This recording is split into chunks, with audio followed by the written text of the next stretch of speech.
9月的烈日像一团烧融的玻璃，把整个校园炙烤得近乎扭曲，空气里弥漫着汗水、尘土和新生们过度兴奋的嘈杂气味。我拖着一个半旧的行李箱，箱子的轮子发出刺耳的咯吱声，每一下都像在碾过我的神经。不远处，一辆黑色的辉腾停在宿舍楼下，与周围学生家长的普通家用车格格不入。我的父亲江国栋正从后备箱里搬出一个崭新的粉色行李箱，上面还贴着闪亮的卡通贴纸。他身边站着一个女孩，皮肤白皙，眉眼低顺，看起来柔弱又无辜，是安安，我们家保姆周梅的女儿。江国栋的视线始终没有离开过安安，他拿起一块手帕，动作轻柔地擦去安安额角的薄汗，嘴里念叨着什么。天气这么热，别中暑了。我站在不远处的树荫下，像一个无关的看客，冷漠地注视着这幅父慈女孝的感人画面。我的行李箱很重，里面塞满了4季的衣服和厚重的法学书籍。我的手被塑料提手勒出了一道深深的红痕，火辣辣的疼，可我感觉不到，心里的那片冰原早已冻结了所有无关紧要的痛觉。安安啊，宿舍在5楼，没有电梯，等下我帮你搬上去。叔叔，不用的，太重了，我自己可以。安安的声音软糯，带着恰到好处的懂事。那怎么行？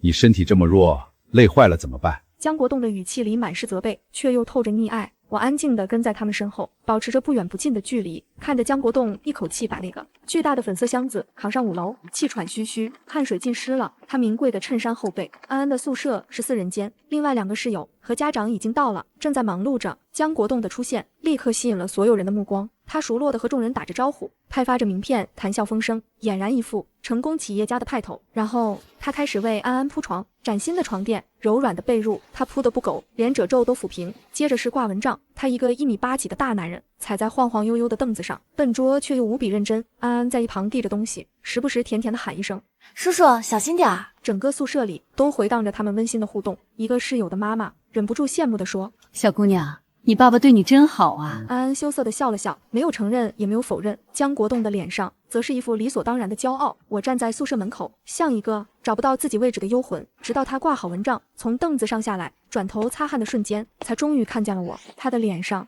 先是闪过纯粹的惊讶，仿佛看见了一个绝对不该出现在这里的人，那表情就像在自己家里看见了一个陌生人。江念，他试探性地叫了我的名字，眉头微微蹙起，然后就有了那段对话。你自己一个人来报名的吗？我平静地点点头，对。你妈呢？就这么放心你一个人？他语气里的责备不是对我独自前来的心疼，而是对吴曼丽失职的不满。我扯出一个笑，那笑容一定很难看，像一张被揉皱又勉强抚平的纸。我爸妈都死了。空气瞬间凝固，整个宿舍的嘈杂声仿佛被按下了静音键，所有人的目光都聚焦在我身上，惊讶、探究、怜悯。江国栋脸上的血色瞬间退得一干二净，他愣在原地，嘴巴半张，像是被无形的耳光狠狠扇了一记。而他怀里那个第一时间跑过去安慰他的安安，正穿着那条裙子，那条本该属于我的浅黄色碎花限量款连衣裙。我记得清清楚楚，那是我妈吴曼丽唯一一次主动给我买的生日礼物。现在她穿在另一个女孩身上，那个女孩正用一种无辜又受伤的眼神看着我，仿佛我才是那个残忍的刽子手。江国栋的震惊在3秒钟后转化为了滔天的怒火，但他极度注重自己的形象，尤其是在外人面前。他压低了声音，从牙缝里挤出几个字，每一个字都带着冰冷的怒意。江念，你疯了，胡说八道什么？他的声音不大，但那股很近，却像一把锥子，狠狠刺向我。安安立刻拉住他的衣袖，眼眶瞬间就红了，声音带着哭腔，不大不小，刚好能让整个宿舍的人都听见。叔叔你别生气，姐姐可能是一个人来学校心情不好，她不是故意的。他越是懂事，就越衬得我像一个歇斯底里的疯子。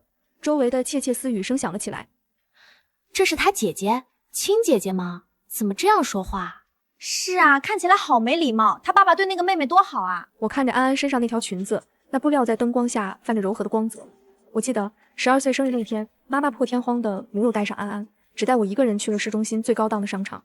她说，念念，挑一件你最喜欢的裙子，妈妈送你。我选中了它，穿上它在镜子前转圈，妈妈的脸上带着我从未见过的温柔的笑意。可那份快乐只持续了不到1天。回到家被江国栋看到，他勃然大怒，穿得花里胡哨的像什么样子？一个学生心思都用到哪里去了？虚荣！他不由分说的从我身上把裙子扯下来，扔给了旁边的保姆钟梅。处理掉！以后不准买这种不三不四的东西。我哭着去求他把裙子还给我，他却厌恶的推开我。为了条破裙子哭哭啼啼，没出息！我看向我的妈妈吴曼丽，她只是站在一旁，眼神空洞，一言不发，像一个没有灵魂的木偶。从那天起，她再也没有单独给我买过任何东西。而那条被她定义为不三不四的裙子，如今堂而皇之的穿在她最宝贝的保姆的女儿身上。周围同学投来的异样目光，像无数根细小的针，扎在江国栋的自尊心上。他更觉颜面尽失，终于忍无可忍，指着我的鼻子，声音陡然拔高：你给我过来道歉！给安安道歉！道歉？我凭什么道歉？我没有再看他一眼，也没有看他怀里那个楚楚可怜的安安。我转身，拖着我那沉重的、发出噪音的行李箱，走向自己的宿舍楼。我的背影像一柄出鞘的利剑，冷硬决绝。身后传来江国栋气急败坏的吼声：江念，你给我站住！反了你了！我没有停，我知道他不会追过来，因为他尊贵的脚不会踏入我那栋没有空调、墙皮斑驳的旧宿舍楼，更因为他身边还有他柔弱的、需要照顾的安安。果然，安安贴心的声音再次响起：叔叔，我们先弄宿舍吧，别管姐姐了，她可能过一会儿就想通了。我走进自己的宿舍，一股潮湿的霉味扑面而来。602，一个靠西的房间，3个室友已经到了，其中一个热情的迎了上来。你好，你就是江念吧？我是李雪，新闻系的。看了一眼我通红的手，二话不说的接过我的行李箱。天哪，这么重，你怎么一个人搬上来的？你家人呢？也太不靠谱了。我还没来得及回答，口袋里的手机就疯狂震动起来，屏幕上跳动着父亲2个字。我按了静音，任由它在掌心灼热的震动。紧接着，一条充满怒火的短信弹了出来：给你1小时，立刻滚过来给安安道歉，否则你这学也别想上了。我平静地将他的号码拉进了黑名单，然后我拆开手机后盖，取出那张他用身份证给我办的手机卡，用尽全力将它掰成了2半。咔嗒一声轻响，像是某种枷锁断裂的声音。我把它扔进了桌上的垃圾桶里，和果皮、废纸屑躺在一起。世界清静了。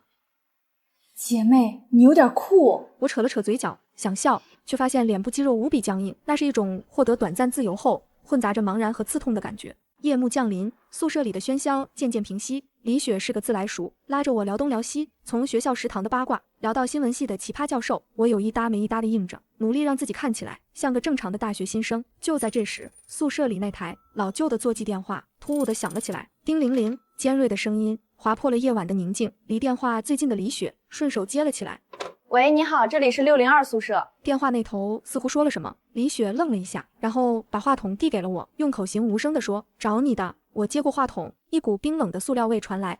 喂，让江念接电话。一个冷漠又熟悉的女声，是我妈吴曼丽。我深吸一口气，我就是。电话那头沉默了片刻，然后预料之中的指责劈头盖脸的砸了过来。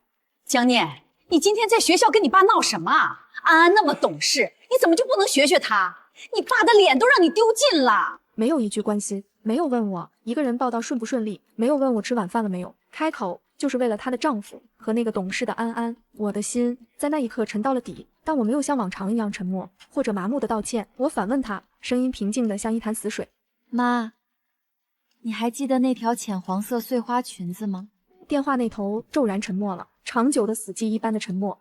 我没有等她回答，自顾自地说了下去，每一个字都像在陈述一件与我无关的旧闻。我12岁生日，你带我去百联商场买的，你说那是给我的生日礼物，你说你希望你的女儿永远像公主一样漂亮。我的声音很稳，没有颤抖，可那些尘封的画面却在脑海里疯狂翻涌。那天是他少有的精神状态看起来还不错的日子，他没有像往常一样眼神空洞地坐在沙发上，而是主动牵起我的手。他说：念念，我们出去走走吧。那是第一次他出门没有带上那个可怜的安安。我们在商场里逛了很久，他极有耐心地陪我试了一件又一件衣服，最后我选中了那条裙子。穿上它的时候，我看到镜子里的自己和一个眼睛里闪着光的妈妈，那是我记忆里他最后一次对我笑得那么真实。可这份美好脆弱得像一个肥皂泡。回家后，江国栋那张写满怒气的脸和他嘴里那些刻薄伤人的话瞬间就戳破了他。虚荣，不学好，处理掉。而我的妈妈，那个刚刚还对我温柔微笑的妈妈，就站在他身后。她看着我被扯下裙子，看着我哭着哀求，看着那条代表了她爱意的裙子被扔给保姆。她一言不发，眼神重新变得空洞麻木，仿佛刚才那个带着女儿买裙子的母亲只是我的一个幻觉。从那天起，她再也没有单独给我买过任何东西。她所有的购物都变成了3份，一份是我的，一份是安安的，还有一份是给保姆周梅的。而给我的那一份，永远是最朴素、最便宜、最不起眼的。此刻，现实中我对着电话一字一句的为那段被埋葬的记忆画上句号。那条裙子今天穿在安安身上，她穿着它靠在我爸怀里，看我像个小丑。妈，你扔掉的不是一条裙子，是你最后一点对我的爱。电话那头传来吴曼丽急促的、压抑的呼吸声，像是被人扼住了喉咙。过了很久，久到我以为他会挂断电话时，他终于挤出了一句话，那声音干涩、嘶哑，透着无尽的疲惫和懦弱。都是过去的事儿了，你别跟你爸犟，你斗不过他的。哈，我笑了，真的笑了出来，笑得胸口发疼，笑得眼泪都涌了出来。是啊，都过去了，所以我的痛苦是过去的事，我的委屈是过去的事，我被剥夺的爱也是过去的事。只有江国栋的面子、安安的幸福，才是现在的事，是需要被维护的重要的事。对，都过去了。我擦掉眼角的泪，用一种前所未有的轻松语气说：“你和爸也过去了。”说完，我没有再给他任何反应的机会，直接挂断了电话。啪的一声，话筒被我重重地扣回原位，整个宿舍鸦雀无声。另外2个室友假装在整理东西，耳朵却竖得老高。只有李雪默默地抽出一张纸巾，递到我面前。她什么都没问，只是拍了拍我的肩膀，用一种过来人的语气酷酷地说：“这种父母不要也罢，以后姐罩你。”我接过纸巾，看着他坦率又真诚的眼睛，心中那片坚硬的冰原似乎融化了一个小小的角落。虽然还是很冷，但至少有了活水的暖意。我对我妈的最后幻想，在这通电话里被彻底掐灭了。也好，从此以后再无期待，便再无失望。心死有时也是一种解脱。和江国栋的决裂比我想象中来得更快，也更彻底。第二天一早，我去学校的 ATM 机取钱，准备交一些杂费，买点生活用品。插卡，输入密码，屏幕上弹出一行冰冷的红字：余额不足，交易失败。我愣了一下，又试了一次，还是同样的结果。我拿出手机，登录网银 App， 查询余额，数字是000。我名下所有的银行卡，包括储蓄卡和信用卡副卡，全都被冻结了，或者说里面的钱全都被转走了。就在这时，一个陌生号码发来一条短信，内容言简意赅，充满了居高临下的掌控感。没钱了就知道错了，回家来谈。是江国栋，他总是这样，习惯用最卑劣的经济手段来控制我，逼我就范。从小到大，这一招都无往不利。每一次我试图反抗，或者表现出任何不顺从的迹象，他都会停掉我的零花钱，然后等我山穷水尽，不得不低头向他认错。他享受那种掌控一切的感觉，享受看着我不得不屈服于他的权威。可惜这一次他失算了。我看着那条短信，没有愤怒，也没有慌张，内心平静的可怕。我关掉手机，慢条斯理地从书包夹层里拿出了一张被压得有些褶皱的名片。名片的纸质很好，设计简洁，上面只有一个名字、一个电话和一个律师事务所的地址。王建明律师，这是爷爷去世前偷偷塞给我的。那时候我才上初中，爷爷把我拉到没人的角落，像个搞地下工作的老特务。他将这张名片塞进我的手心，郑重其事地对我说：“念念，记住这个王叔叔，等你满18岁了，如果有一天你爸爸妈妈让你受了天大的委屈，你就去找他，他会帮你。”当时的我还不明白其中的深意，只知道爷爷很疼我，这是他留给我的护身符。现在我明白了，爷爷早就看透了江国栋的自私和吴曼丽的懦弱，他用他最后的力量为我铺好了一条退路。我走到学校一个僻静的角落，用新买的电话卡拨通了名片上的号码。电话响了3声，被接起。喂，你好，王建明律师事务所。你好，我找王建明律师，我叫江念，是江明德的孙女儿。电话那头沉默了几秒，然后传来一个温和而沉稳的男声：“是念念啊，我等你这个电话等了很久了。”半小时后，我在学校附近的一家咖啡馆见到了王律师。他看起来40多岁，戴着一副金丝眼镜，气质儒雅，眼神却透着法律人特有的锐利。他从公文包里拿出一份厚厚的文件，推到我面前。这是你爷爷生前设立的一份信托基金，受益人是你。根据你爷爷的遗嘱，这份基金的启动条件有2个：一，你年满18周岁；二，当你确认与你的原生家庭发生重大冲突，且这种冲突影响到你的正常生活和学习时。王律师看着我，问道：“现在，第2个条件成立了吗？”我点点头，将江国栋的短信给他看。他冻结了我所有的钱，想逼我退学。王律师的眼神冷了下来。我明白了。事情的进展比戏剧还要精彩。当天下午，江国栋就找到了我的辅导员，他没有联系我，而是直接从学校高层施压，试图扮演一个为不懂事的女儿操碎了心的慈父角色。我被辅导员叫到办公室时，江国栋正坐在沙发上，一脸沉痛地对辅导员说：“这孩子从小被我们惯坏了，青春期叛逆，听不得一句重话。昨天在学校跟我闹脾气，现在连家都不回，钱也不要了，我们做父母的真是急死了。希望学校能配合我们，好好管教一下。辅导员是个刚毕业不久的年轻人，面对江国栋这种成功人士，显得有些唯唯诺诺。江先生，您放心，我们一定会做好江念同学的思想工作。江国栋满意地点点头，转头看向我，眼神里带着胜利者的轻蔑，仿佛在说：“你看，离开了我，你什么都不是。”就在这时，办公室的门被敲响了。我平静地说：“请进。”门推开，王律师带着他的助理，一身正装走了进来。你好，我是江念同学的代理律师王建明。江国栋看到王律师的瞬间，脸上的得意笑容僵住了，脸色肉眼可见的变了。律师，江念，你搞什么鬼？我没有理他，只是对辅导员说：“老师，关于我的学费和生活费问题，我的律师和您以及学校方面沟通。”王律师将一份文件递给辅导员，同时拿出另一份文件展示在江国栋面前。江先生，根据江明德老先生生前设立的信托协议，江念小姐从年满18周岁起将获得一笔独立的教育与生活基金。这笔基金由我们律师事务所托管，专门用于支持江念小姐完成学业以及未来创业所需。王律师顿了顿，推了一下眼镜，说出了一个数字。那个数字让江国栋的眼睛瞬间瞪大了，呼吸都变得粗重。那笔钱远超他的想象，甚至可能比他现在公司流动资金还要多。那是爷爷一辈子的积蓄和他那些价值不菲的收藏品变现后的总和。王律师又拿出了一封信，是爷爷的亲笔信，信的复印件也交到了辅导员手中。信里，爷爷用苍劲的笔迹写明了他对我生活状态的担忧，写了他对儿子儿媳的失望，并明确指出这笔基金是为了保障我能独立、有尊严的生活，不受任何人的经济胁迫。这不可能！江国栋试图争辩：“我是他的监护人，他的钱应该由我来管。”王律师冷静地回应：“第一，江念小姐已于上个月年满18周岁，是完全民事行为能力人。第二，信托条款写得非常清楚，当您采取经济手段胁迫受益人时，您将永久失去对这笔基金的任何建议权和知情权。您今天冻结他银行卡的行为，已经触发了该条款。”江国栋的脸由红转白，再由白转青，精彩纷呈。他大概从未想过，自己那个看起来沉默寡言、逆来顺受的女儿，竟然会用这种方式，在他最引以为傲的领域，给了他如此沉重的一击。我在他震惊、难堪、愤怒又挫败的目光中，平静地开口，声音不大，却字字清晰：“江先生，以后我的学费和生活费，就不劳您费心了。”说完，我向辅导员和王律师点头致意，转身离开了办公室。这一次，权力关系第一次发生了逆转。我听见身后传来他失控的、压抑的咆哮声。那是他第一次在我面前露出如此败犬的姿态，我的心里没有报复的快感，只有一种尘埃落定的疲惫。爷爷，谢谢您，是您跨越了死亡，依然在保护我。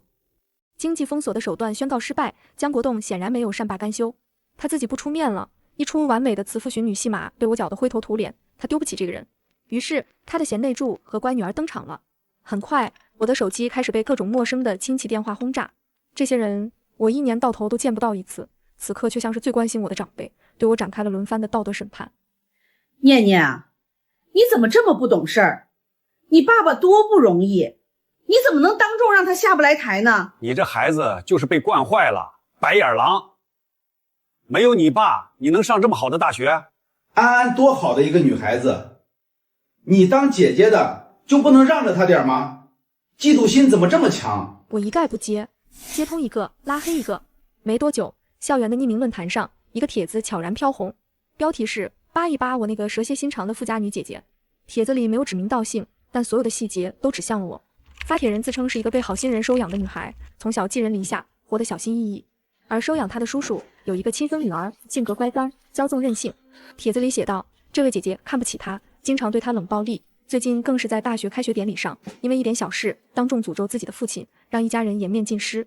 帖子里还配了一张图，照片是偷拍的，角度刁钻。安安站在我们宿舍楼下，穿着那条浅黄色的裙子，手里提着一袋水果，低着头，肩膀微微耸动，看起来渲然欲泣。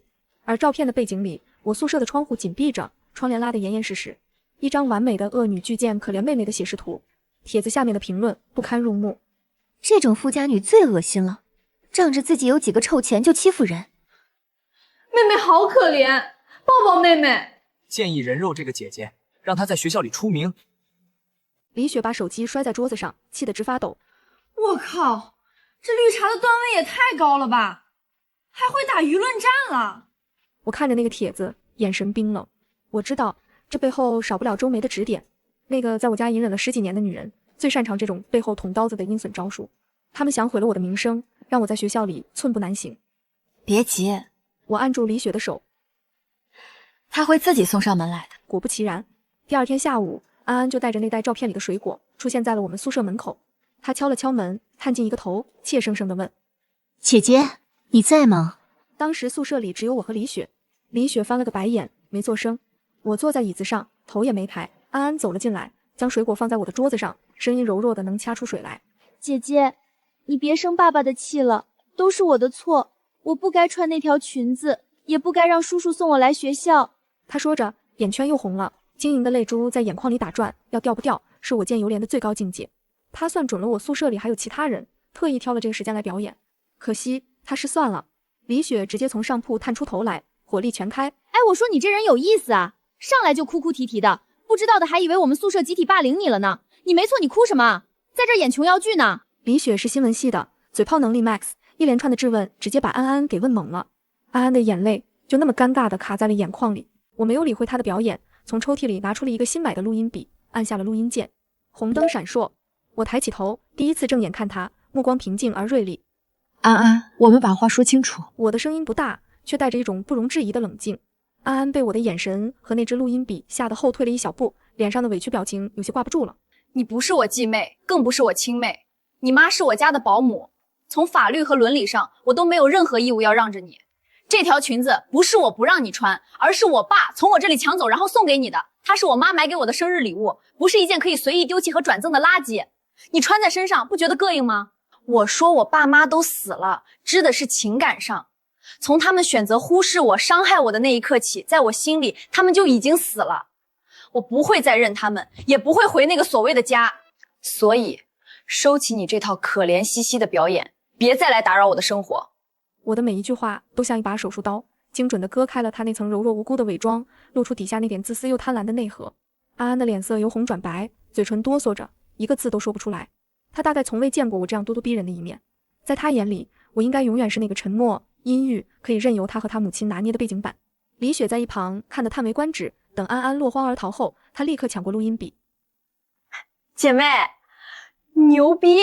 这段录音简直是反绿茶的教科书典范。”当晚，李雪就展现了她新闻系高材生的专业能力。她将那段录音剪辑处理，隐去了我的声音，只保留了安安的哭诉和李雪的反击部分，匿名发到了校园论坛。同时，她通过技术手段分析出了之前那个匿名帖的发帖 IP 地址和学校登记的安安的入学信息 IP 地址高度重合。然后，她文思泉涌，洋洋洒洒的写下了一篇雄文，标题是《论当代绿风茶艺的表演型人格与煤气灯操控，以本校某热帖为例的技术分析》。文章有理有据，逻辑清晰，将安安的茶艺操作分析得明明白白，舆论瞬间反转。之前骂我骂的有多难听，现在骂安安心机婊、白莲花的声音就有多响亮。安安的善良懂事人设一夜之间彻底崩塌。但这还没完，我将那条限量款裙子的网络购买记录截图，我用自己的零花钱重新买了一条，只是为了留下电子凭证。我妈当年那本日记里关于裙子和生日的内容照片，我回家时偷偷拍下的，以及江国栋在家庭群里痛斥我虚荣的聊天记录截图，我将这些证据链匿名打包发给了一个本地知名的八卦大 V。邮件的标题是一位慈父的 AB 面，亲生女儿的礼物，私生女的盛装。我故意用了私生女这个词，我知道这一定会刺痛江国栋最敏感的神经。事情开始朝着我想要的方向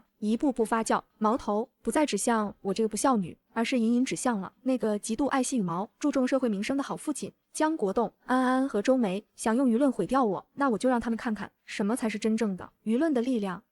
舆论的火比我想象中烧得更旺。那个八卦大 V 嗅觉极其敏锐，立刻将我提供的材料整理成了一篇图文并茂的爆料长文。虽然文章里隐去了真实姓名，但本地知名企业家女儿刚考上 A 大法学院，保姆女儿这些关键词足以让圈内人猜出主角是谁。一时间，各种猜测和流言甚嚣尘上。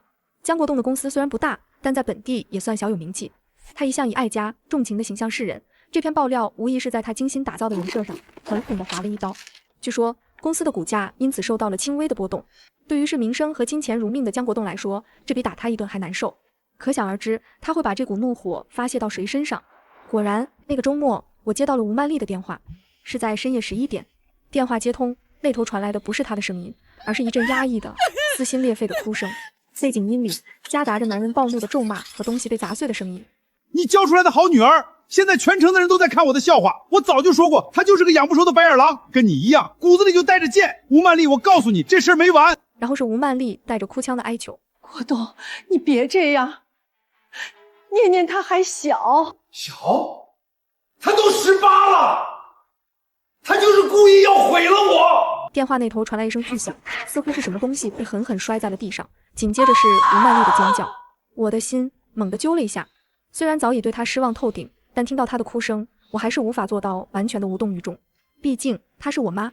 不知过了多久，那边的争吵声渐渐平息，电话里只剩下吴曼丽低低的绝望的啜泣声。我静静的听着，没有出声。又过了一会儿，她似乎是喝了酒，醉醺醺的开口，声音含混不清：念念，是你吗？是我。她突然笑了起来，那笑声比哭声更让人心酸。报应，都是报应啊！我的心头一动，敏锐地捕捉到了这个关键词。什么报应？是我没用，是我活该。守着这个空壳子有什么用？守了一辈子，最后还不是一场空。他语无伦次，颠三倒四地说着：他欠我的，他这辈子都欠我的，凭什么要我来还这个孽债？孽债，又一个关键词。我的大脑飞速运转，将这些碎片化的信息串联起来。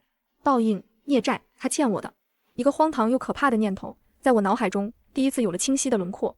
我假装不在意的用一种引导性的语气问他：什么孽债？他欠你什么？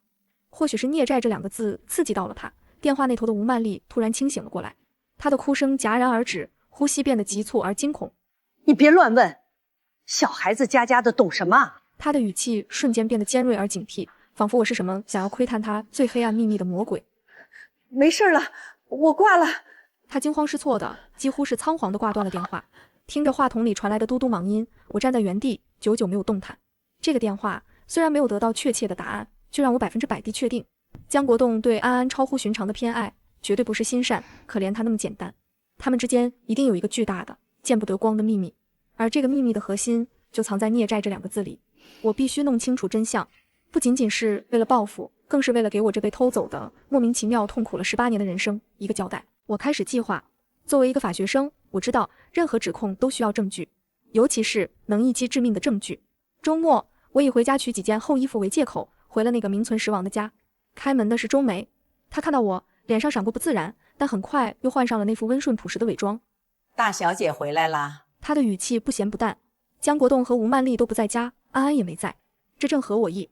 我没有理她，径直走向我的房间。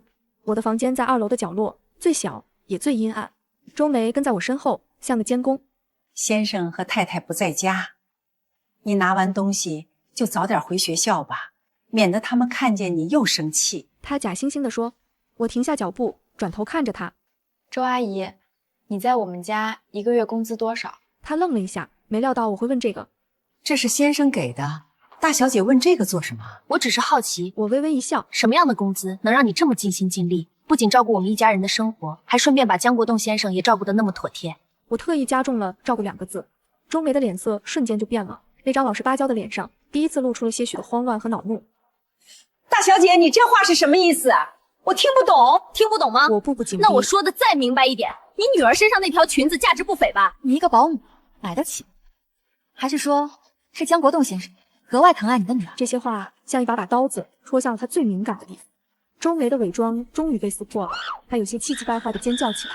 你胡说八道什么？安安是先生看着可怜才对她好的，你别血口喷人。是吗？我冷笑一声。那他可真是个大善人，只是这份善心似乎从来没分给我这个亲生女儿一点。或许是我的话刺激到了他，或许是他隐忍多年，终于有了一睹为快的冲动。周梅的情绪激动起来，口不择言地说道：你以为先生为什么对我们安安这么好？你别以为你妈什么都不知道，她心道，她心里有数的很，她就是个没用的窝囊废。这句话如同一道惊雷在我耳边炸响，印证了我的猜想，秘密的核心就在吴曼丽和周梅之间，而江国栋是那个制造了这一切混乱的源头。我得到了我想要的线索，没有再和他纠缠，我拿了几件无关紧要的衣服，转身离开了那个令人作呕的家。出门前，我看着周梅那张因为愤怒和心虚而扭曲的脸，平静地说：周阿姨，你最好祈祷，你和你女儿享受的这一切都是你们应得的，否则我会亲手把他们全部收回来。有了方向，接下来的事情就需要周密的计划和一点点的运气。我的最终猜想大胆又肮脏，但我需要铁证，一个能让江国栋永世不得翻身的铁证 DNA 亲子鉴定。我开始像一个侦探一样收集关于江国栋和安安的信息。作为一名预备役法学生，我知道如何合法隐秘地搜集信息。我了解到江国栋有定期去市里一家高端私立体检中心做全身检查的习惯，这是他作为成功人士对自身健康管理的标配。而安安因为从小就被冠以身体娇弱的名头，也经常被江国栋带着去同一家医院做各种检查。他给他的永远是最好的。我通过李雪联系到了他一个在市人民医院实习的表姐，虽然不是同一家医院，但医疗系统内部总有一些共通的信息渠道。费了些周折，李雪的表姐帮我打听到江国栋预约了下周3下午的体检套餐。机会来了，我需要策划一场天衣无缝的意外。周3下午，我请了半天假，提前来到了那家私立体检中心。我换了一身不起眼的衣服，戴上口罩和棒球帽，坐在大厅的角落里，像一个等待家人的普通访客。下午2点半，江国栋和安安的身影准时出现在了门口。江国栋依旧是那副精英派头，而安安则挽着他的手臂，小鸟依人。两人有说有笑，看起来比亲生父女还要亲密。我压下心头翻涌的恶心感，冷静地观察着他们的动向。他们先去前台登记，然后安安似乎有些口渴，江国栋便去旁边的休息区给他倒了一杯温水。就是现在，我深吸一口气，站起身，朝着安安的方向走去。我的脚步不快不慢，眼神假装在寻找着什么。在与他擦肩而过的瞬间，我的身体不经意的一晃，撞到了他的手臂。安安手中的水杯应声落地，水洒了一地，也溅了他一身。对不起，对不起。我立刻低下头，用一种惊慌失措的语气道歉，同时飞快地从口袋里掏出准备好的纸巾。你这人怎么走路的？不长眼睛吗？江国栋立刻冲了过来，一把将安安护在身后，对着我怒目而视。当他看清是我时，脸上的怒气更盛。江念，怎么是你？你跟踪我们？我没有理他，只是蹲下身，一边道歉，一边用纸巾帮忙擦拭安安裙摆上的水渍。我不是故意的，真的对不起。我的动作很快，也很隐蔽。那张干燥的纸巾在接触到她裙摆上混合着清水的皮肤细胞时，已经成功获取了我需要的样本。安安被这突如其来的变故吓到了，愣愣地看着我，一句话也说不出来。行了，少在这里假惺惺的，赶紧滚！江国栋不耐烦地打断我。我委屈地站起身，将那团用过的纸巾紧紧攥在手心，低着头快步离开了现场。身后传来江国栋安慰安安的声音：没事吧，安安？别怕，有叔叔在。走出医院大门，我拐进一个无人的小巷，靠在冰冷的墙壁上，心脏狂跳不止。我摊开手心，看着那团湿润的纸巾，长长的舒了一口气。第一步成功了。对于江国栋的样本，则要简单得多。周五，我再次回家，这次的理由是拿一份重要的法律文件。吴曼丽不在，她最近似乎迷上了去一个什么心灵疗愈班，整天不着家。江国栋在书房打电话，谈着几百万的生意。周梅在厨房准备着丰盛的晚餐。我轻车熟路的走进他的书房，书桌上放着他刚喝过的茶杯。我趁他不备，用另一张纸巾小心翼翼地擦拭了一下杯沿他嘴唇接触过的地方，然后我迅速将2个样本分别装进事先准备好的编号不同的物证袋里。整个过程不超过30秒。我将2个样本小心翼翼地放进书包，然后随便拿了一本书就离开了那个家。当天晚上，我将样本寄给了通过王律师联系到的一家外地绝对匿名的权威鉴定机构。等待结果的那几天，我的内心前所未有的平静，没有焦虑，没有期待，也没有恐惧，像一个等待死刑判决的囚犯，因为早已预知了结局，反而获得了一种诡异的安宁。李雪看我整天魂不守舍，以为我还在为家里的事难过，她变着法的逗我开心，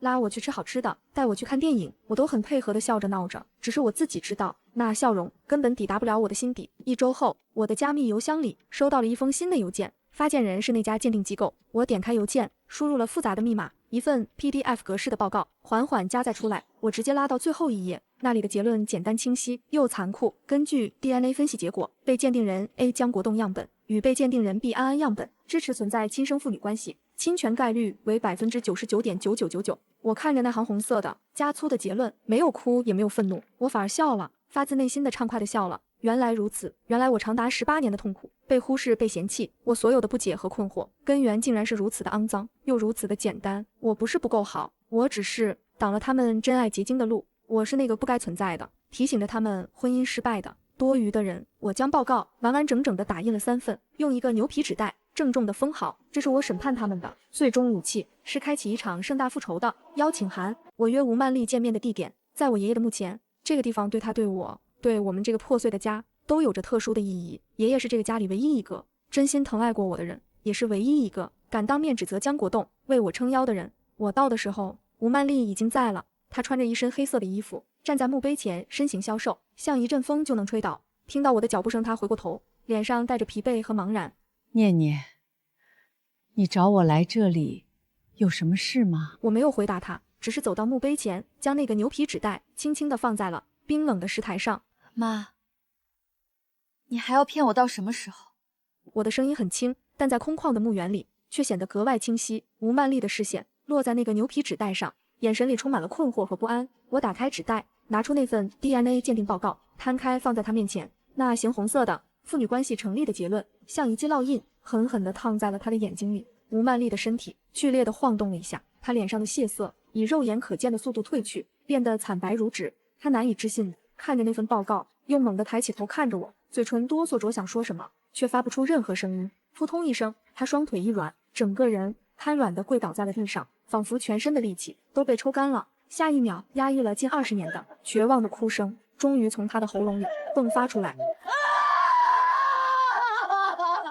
那不是哭泣，是哀嚎，是一个女人对自己被毁灭了一生所发出的最凄厉的控诉。她趴在地上，像一个迷路的孩子，哭得上气不接下气。我没有去扶她，只是冷冷地看着。我需要她的崩溃，需要她将所有的真相都吐露出来。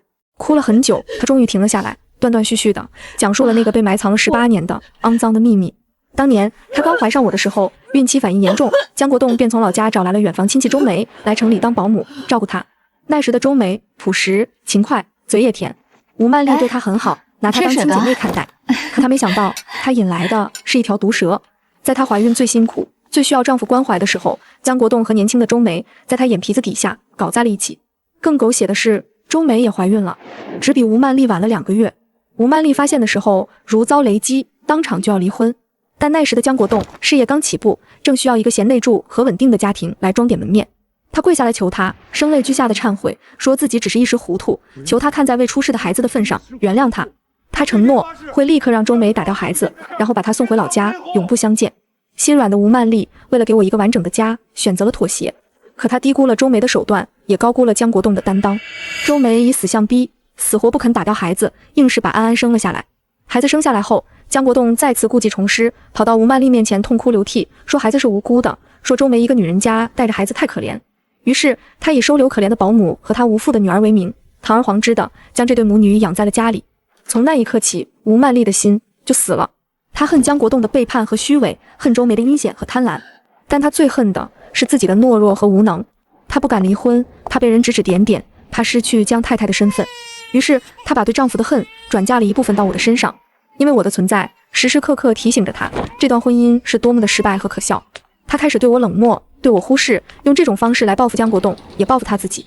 她活在了自我折磨和对外界眼光的恐惧中，变成了一个眼神空洞、毫无生气的行尸走肉。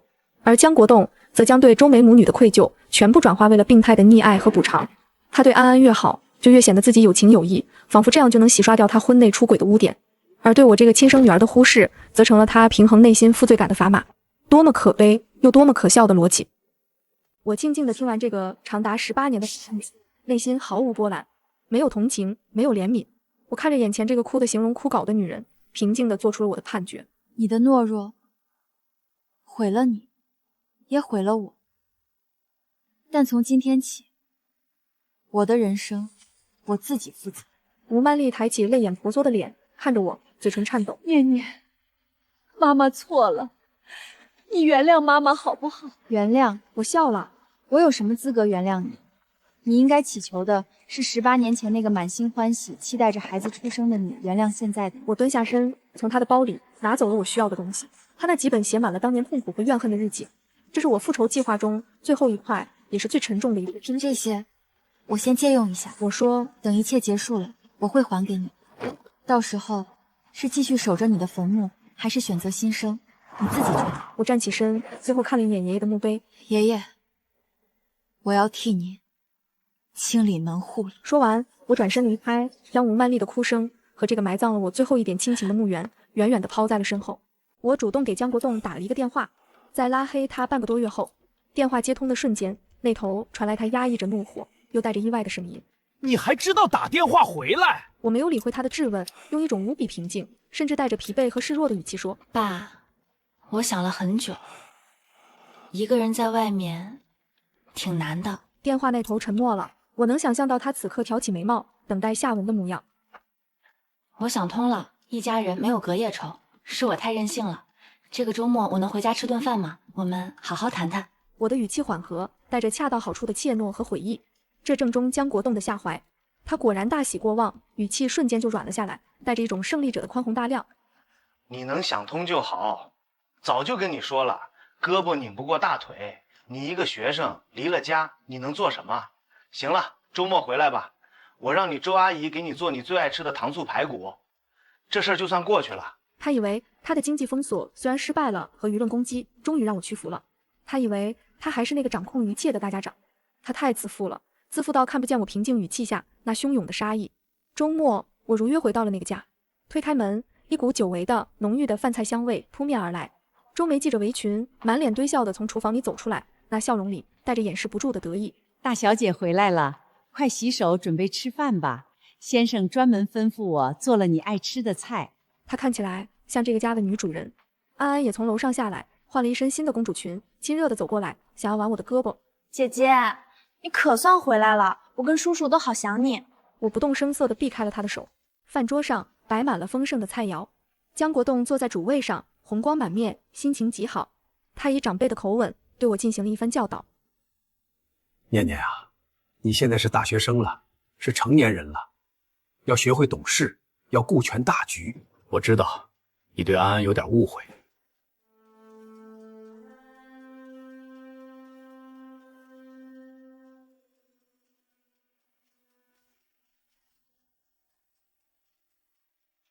周梅和安安在一旁一唱一和。是啊，大小姐，安安她最敬佩你了。姐姐，以后我什么都听你的，你别生我的气了，好不好？安安还假惺惺的给我夹了一块排骨，放到我碗里。姐姐，你多吃点儿，你看你都瘦了。我看着碗里那块油光锃亮的排骨，胃里一阵翻江倒海，但我没有发作，我全程微笑，对他们所有的教导和关心都一一应下，甚至我主动端起了酒杯，站了起来。爸，周阿姨，安安。我的目光依次扫过他们三个人的脸。以前是我不懂事，惹你们生气了，我在这里跟你们道歉。我将杯中的红酒一饮而尽，江国栋的脸上露出了极其满意的笑容，周梅的眼角也笑出了褶子，安安则是一副姐姐终于想通了的欣慰表情。他们都以为我彻底投降了，这场鸿门宴是他们庆祝胜利的庆功宴。江国栋非常满意我的悔改，当场拍板：念念，你那个旧手机也该换了，明天我给你买个最新款的，生活费我也再多给你一些。女孩子家的，在外面不能太寒酸。我笑着摇摇头，不用了吧。我的笑容在灯光下显得格外温顺。我什么都不要，我只有一个小小的请求。哦，你说。江国栋心情大好，十分慷慨。明天是您公司上市10周年的庆典吧？我能去吗？我看着他，眼神里充满了崇拜和期待。我想当着所有人的面为您献上一份我精心准备的大礼。大礼？江国栋愣了一下，随即哈哈大笑起来。他显然是误会了，他以为我要在那个万众瞩目的场合当众发表一番感人肺腑的忏悔，歌颂他的父爱如山，为他前段时间受损的名誉彻底洗白。这对他来说简直是天大的惊喜。好！他一连说了3个好字，激动地站了起来。不愧是我的女儿，有这个心，爸爸就很高兴了。明天你一定要来，爸爸要让所有人都看看我们父女情深。他脸上洋溢着自豪和骄傲，仿佛已经看到了明天自己风光无限的场面。我低下头，掩去眼底的冰冷和嘲讽。是啊，父女情深，我会让你们的父女情深到刻骨铭心。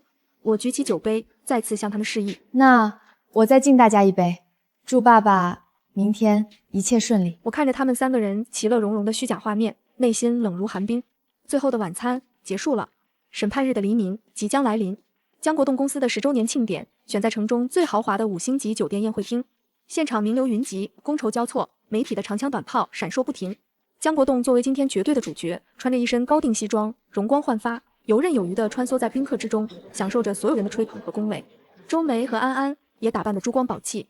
周梅穿着一身昂贵的紫色旗袍，戴着江国栋送的翡翠首饰，以一种贤内助的姿态跟在江国栋身边，满面春风。安安则像个真正的公主，穿着洁白的晚礼服，甜美的笑着，接受着众人这是江总的千金吧，真漂亮的赞美。她没有否认，他们一家三口看起来是那么的和谐，那么的完美。我来得很晚，当庆典进行到高潮，江国栋在台上发表感言时，我才从侧门悄无声息地走了进来。我找了一个不起眼的角落坐下，静静地看着台上那个口若悬河的男人。我江国栋能有今天，离不开各位朋友的鼎力支持，更离不开我的家人在我身后默默的付出。他讲到动情处，甚至用手帕擦了擦眼角并不存在的泪水。台下响起一阵善意的掌声。这时，主持人用一种激动人心的语调高声宣布：各位来宾，接下来有一个非常特别的惊喜环节。这个惊喜来自于我们江总最疼爱的女儿，她为自己的父亲准备了一份神秘的大礼。让我们用最热烈的掌声欢迎江念小姐登台。聚光灯瞬间打在了我身上，全场的焦点都集中到了我这个偏僻的角落。我迎着所有人的目光，平静地站起身，一步一步走向那个金碧辉煌的舞台。我今天也穿了一件礼服，黑色的，款式简洁，却将我衬托得清瘦而挺拔。江国栋、周梅和安安都坐在第一排最中心的位置，他们看着我，脸上都带着期待和骄傲的微笑。尤其是江国栋，他看着我的眼神充满了慈爱和满意，仿佛在看一件他最得意的作品。我从主持人手中接过话筒，走到了舞台中央。巨大的 LED 屏幕上正循环播放着江国栋公司的宣传片。我环视全场，然后将目光定格在江国栋的脸上。我微笑着，用一种清晰沉稳的声音说：大家好，我是江国栋的女儿江念。今天在这样一个重要的日子里，我想送给我亲爱的父亲一份礼物，一份能让他铭记一生的礼物。我朝着后台负责播放的音响师轻轻点了点头，示意可以开始了。大屏幕上的公司宣传片瞬间切换，首先出现的是一张放大的照片，照片上是一个12岁的小女孩，穿着一条浅黄色的碎花裙，笑得天真烂漫。那是我。台下响起一阵小小的骚动，似乎不明白这寓意何为。江国栋的脸上还挂着微笑。接着画面切换，是安安穿着同款裙子，亲密地挽着江国栋手臂的照片，还有他在宿舍楼下楚楚可怜的照片。两相对比，冲击力十足。江国栋的笑容开始僵硬了，周梅和安安的脸色也微微变了。台下的议论声大了起来。还没等他们反应过来，屏幕上出现了吴曼丽那本陈旧的日记，一页一页的翻过，那些用血泪写下的文字被高清摄像头拍得清清楚楚。他背叛了我，就在我怀着念念的时候。周梅怀孕了，也是他的，我该怎么办？他说为了公司，为了名声，求我不要离婚。这个家成了一个笑话，一个囚禁我的牢笼。我恨他，也恨我自己。这个孽债为什么要我来背负？现场瞬间陷入了死一般的寂静，所有人都被这惊天的信息量震得目瞪口呆。江国栋的脸已经彻底失去了血色，他猛地从座位上站起来，指着我，嘴唇哆嗦，却发不出任何声音。周梅则用手死死捂住嘴，身体抖得像秋风中的落叶。安安的脸白得像一张纸，而这仅仅是前菜。视频的高潮终于来临，大屏幕上出现了一份无比清晰的权威机构出具的 DNA 亲子鉴定报告。最后的结论那一栏被红色的方框无限放大，经鉴定，江国栋与安安父女关系成立。那几个字像一颗重磅炸弹，在整个宴会厅轰然炸响，全场哗然。视频的最后，画面定格在我开学那天，在宿舍门口扯出的那个冰冷的笑，配上我冰冷的话外音：我爸妈都死了，现在你们相信了吗？极致的爽。在江国栋最高光的时刻，在他最引以为傲的舞台上，我亲手将他伪善的面具撕得粉碎，将他肮脏的秘密公之于众。这就是我送给他的铭记一生的大礼，一场当众的华丽的精神弑父。视频播放完毕，整个宴会厅在经历了长达半分钟的死寂后，爆发出山呼海啸般的议论声。闪光灯像疯了一样，疯狂地朝着舞台，朝着第一排那3个面如死灰的人闪烁。记者们像闻到血腥味的鲨鱼蜂拥而上。江总，请问视频里的内容是真的吗？您和您的保姆真的有一个私生女吗？安安小姐，请问您真的是江总的女儿吗？周梅女士，您是以什么身份坐在这里的？江国栋僵在原地，脸色由白转青，再由青转紫，像一个坏掉的调色盘。他指着台上的我，喉咙里发出呵呵的怪声，想骂，却一个字都骂不出来。他一生经营的名誉、地位、尊严，在这一刻被彻底碾碎，化为齑粉。周梅和安安被记者和愤怒的宾客围堵在中间，安安当场就吓哭了，缩在周梅的怀里，瑟瑟发抖。周梅则用她那只带着昂贵翡翠镯子的手，徒劳地挡着脸，嘴里反复念叨着：“不是的，你们胡说，不是的。”那副狼狈不堪的模样，哪里还有半点女主人的风采？我站在一片混乱的中心，站在舞台的光影里，冷漠地注视着这一切，就像在看一场与我无关的滑稽的闹剧。然后我放下话筒，在所有人的注视下，平静地走下舞台，穿过骚动的人群，离开了会场。身后是世界崩塌的声音，我没有回头。第二天，我预想中的风暴席卷了整座城市，所有本地媒体的头版头条都是关于这场庆典丑闻的报道。企业家惊天丑闻，庆典变形场，妻女揭露私生女真相。现实版鸠占鹊巢，保姆上位，私生女享受万千宠爱，亲生女被弃如婢女。江国栋的公司股价开盘即一字跌停，多个正在洽谈的重要合作项目被紧急叫停，合作伙伴纷纷致电解约，避之不及。他建立的商业帝国在一夜之间摇摇欲坠。他试图公关，召开记者会，声泪俱下地指责我伪造证据，恶意重伤。但我的证据链太完整了 ，DNA 报告、母亲的日记，人证物证俱在，任何辩解都显得那么苍白无力。他的手机被打爆了，不是咒骂就是哀求。